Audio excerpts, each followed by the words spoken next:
열린교회 성도 여러분 안녕하세요. 11월 1일 매일성경 묵상 함께 하겠습니다.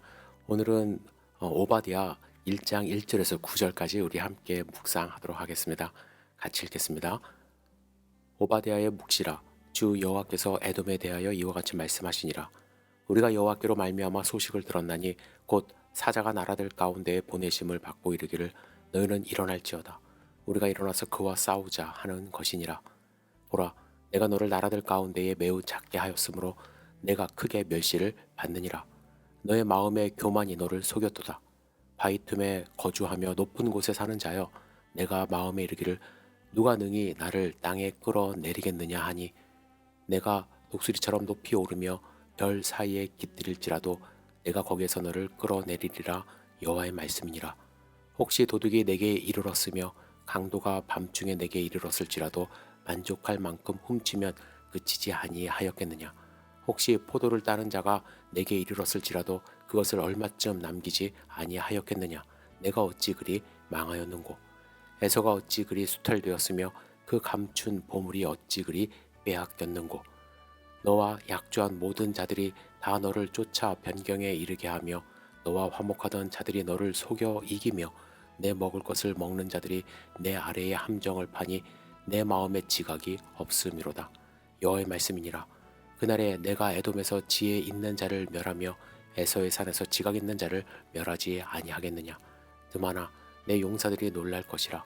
이로 말미암아 에서의 산에 있는 사람은 다 죽임을 당하여 멸절되리라. 아멘. 오바댜는 구약 39권 중에서 유일하게 한 장으로만 구성된 성경입니다.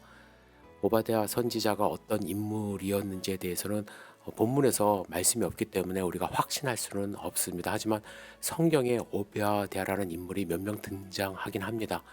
아방 시대의 기근이 극심했을 때 왕궁을 맡은 사람 중에 오바댜라는 사람이 있었습니다. 그는 하나님의 선지자 100명을 굴에 몰래 숨겨주었고 빵과 물을 제공했습니다. 하지만 그 오바댜는 선지자가 아니었을 뿐만 아니라 시대적으로도 좀 큰 차이가 있습니다. 그리고 요시야 왕 때 성전 수리에 동참했던 인물 중에 또한 오바댜가 있었고, 바벨론 포로에서 돌아온 사람들 중에도 오바댜라는 인물이 있었지만 그 또한 선지자는 아니었습니다.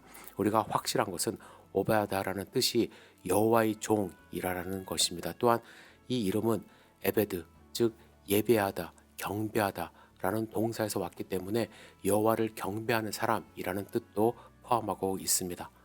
이름에서 우리가 알 수 있는 것처럼 그가 어떤 신분에 있었든지 또한 무슨 일을 하고 있었든지 간에 하나님의 종으로서 성실하게 살았고 하나님을 경배하는 삶을 살았던 인물이었음을 알 수가 있습니다. 오베야다는 특별히 에돔에 대한 심판의 내용을 담고 있는데, 오늘 우리가 함께 읽은 1절부터 9절까지 에돔에 대한 심판이 내려질 것에 대한 경고의 말씀을 포함하고 있습니다. 그런데 왜 하나님은 이방 백성인 에돔을 지금 심판하려 하는 것일까요? 여러분, 에돔의 조상은 에서입니다. 여러분들이 아시는 것처럼 에서는 야곱의 쌍둥이 형제죠. 형입니다. 원래는 에서가 형이기 때문에 에서가 장자권을 받아야 합니다. 하지만 야곱이 형을 속였어요. 아버지도 속였습니다. 그래서 장자권을 빼앗았습니다. 하지만 에서와 야곱을 아는 어떤 사람도 에서를 국리를 여기지 않습니다. 왜냐하면 그가 어릴 때에 장자의 명분을 경홀히 여겨 팥죽 한 그릇에 그 명분을 동생에게 팔았기 때문입니다. 동생이 아버지의 축복을 받는 날, 하나님의 축복을 받는 그날, 그는 자기가 축복을 받지 못함을 알고서 집을 뛰쳐나왔습니다. 왜냐하면 동생의 장막에 거하기를 원치 않았기 때문이죠. 자존심이 몹시 상했기 때문입니다. 그래서 그날 이후에 그는 남쪽으로 내려가 세일산에 거주했습니다. 그곳에 요새를 만들고 거했습니다. 원래 그는 성경에서도 우리가 알다시피 사냥을 좋아하던 사람이었습니다. 그래서 그의 후손들은 호전적인 민족, 사냥을 주로 하던 민족이 되었습니다. 그런데 하나님께서 그들을 지금 심판하시겠다고 말씀합니다. 왜 에돔 족속을 심판하시겠다고 하실까요? 4절에 그 이유가 나와 있습니다. 한번 다시 읽겠습니다. 너의 마음의 교만이 너를 속였도다. 바위 틈에 거주하며 높은 산에 사는 자여, 내가 마음에 이르기를 누가 능히 나를 땅에 끌어내리겠느냐 하니 내가 독수리처럼 높이 오르며 별 사이에 깃들지라도 내가 거기에서 너를 끌어내리리라. 여호와의 말씀이니라. 그들이 하나님의 심판을 받는 이유, 9절 이후에도 우리가 더 발견할 수 있지만 9절까지만 말씀을 읽는다면 그들의 교만 때문입니다. 그들이 교만했던 이유는 무엇입니까? 그들은 지금 요새 속에서 거하고 있기 때문에 그렇습니다. 사람들이 산에 올라가서 에돔 족속을 치기라는 것은 쉽지 않습니다. 높은 요새에 집을 짓고 살기 때문입니다. 그래서 그들은 이렇게 만족하며 살고 있는 거예요. 누가 우리를 끌어내리겠는가? 나는 독수리 같다. 나는 높은 곳에 있다. 누가 우리를 이기겠느냐? 하지만 그들이 간과하는 것, 깨닫지 못하는 것은 무엇입니까? 세일사를 만드신 분이 하나님이라는 것이죠. 요새를 만드신 분 하나님입니다. 산을 만드신 하나님께서 끌어내리면 어쩔 수 없이 그들은 망할 수밖에 없습니다. 그들은 하나님의 존재에 대해서 별로 생각하지 않고 교만하게, 미련하게 살아왔던 것입니다. 여러분, 근데 이것은 우리에게도 주는 메시지가 있어요. 우리가 의지하는 것이 무엇인지 잘 생각해 봐야 합니다.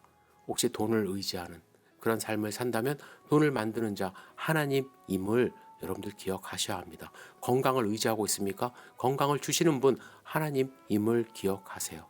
이 세상 모든 만물은 하나님이 짓고 하나님이 만드셨습니다. 그런데 그 창조주를 의지하지 않고 창조주가 만든 피조물을 의지하는 자는 미련한 인생을 사는 것과 마찬가지입니다. 에돔 족속은 자신들이 살고 있는 요새를 의지했고 그래서 교만하고 미련한 백성이 되었습니다. 그래서 그들의 교만을 낮추기 위하여 심판하시겠다 말씀하셨습니다. 오베드야 선지자의 이런 예언 후에 어떤 일이 벌어졌냐면 에돔은 바벨론 그리고 아라비아인들의 공격을 받습니다. 그래서 견고한 바위 틈 요새에서 쫓겨나기 시작했습니다. 그 결과 주 1세기 정도에 에돔은 더 이상 나라로서 존재하지 않게 되었습니다. 실제 역사를 보면 유다가 바벨론 제국에게 멸망당한 후 얼마 안 돼서 에돔 역시 바벨론의 침략에 의해 쇠퇴기를 맞이하게 됩니다. 이후 기원전 2세기에서 4세기에는 동쪽에서 이주해온 나바티안족에 의하여 쫓겨나 유다 남쪽 브엘세바로 이주하게 되고 신약 시대에 이르렀을 때 에돔은 유다 남쪽에서 유대인들과 동화되어 이두메인이라는 별칭으로 살아가게 됩니다. 그리고 헬라와 로마 시대에 남게 된 에돔의 자손들은 이두메인 이렇게 나라가 있는 것이 아니라 그냥 이두메인으로 불리게 되었습니다.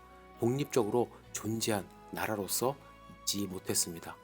유다가 이두메 지역을 정복하여 유다 땅으로 편입했을 때 이두메 출신 역시 같은 나라 사람으로 인정을 받았지만 그 족속과 나라가 존속한 것은 아닙니다. 그러나 그 시절 이후 민족의 정체성 계속해서 희미해져 갔는데 주 70년 예루살렘 몰락 이후 에돔은 역사에서 완전히 자취를 감추게 됩니다. 이러한 역사적인 배경 또 하나님의 말씀을 통해서 우리가 알아야 될 것, 하나님의 말씀은 기한이 차면 역사 가운데 반드시 성취된다는 것입니다. 여러분들이 이것 꼭 기억하셔야만 합니다. 이것이 먼 훗날 일어날 일이라 할지라도 결코 가볍게 생각해서는 안 됩니다. 그리고 이 세계의 역사, 하나님의 섭리의 역사라는 것을 여러분들도 인식하셔야만 합니다. 따라서 교만해서는 안 됩니다. 내가 갖고 있는 것, 내가 사는 곳 안전하다 생각하고 하나님으로부터 멀어질 때 우리도 에돔처럼 하나님의 징계를 받을 수 있음을 우리 분명히 깨닫고 교만하지 않고 하나님을 의지하는 삶 사시기를 주님의 이름으로 축복합니다. 기도하겠습니다. 전능하신 주님, 오늘 오바댜 말씀을 통해서 우리에게 주시는 음성을 들을 수 있도록 인도하여 주시옵소서. 지금 세계를 보면 서로 교만하여 전쟁을 일으키고 자기의 힘만 의지하며 살아가려고 하는 너무나도 많은 나라들이 있음을 바라볼 수 있습니다. 하나님의 심판의 음성을 들을 수 있도록 주여 인도하여 주시고 하나님 앞에 겸손하게 하나님이 만드신 이 세상에 대하여 내 것이라 주장하지 않고 하나님의 것임을 인정하고 나도 하나님의 백성으로서 청지기적 사명을 다할 수 있도록 주님께서 축복하여 주시옵소서. 주님, 하나님만을 의지하는 백성 되기를 원합니다.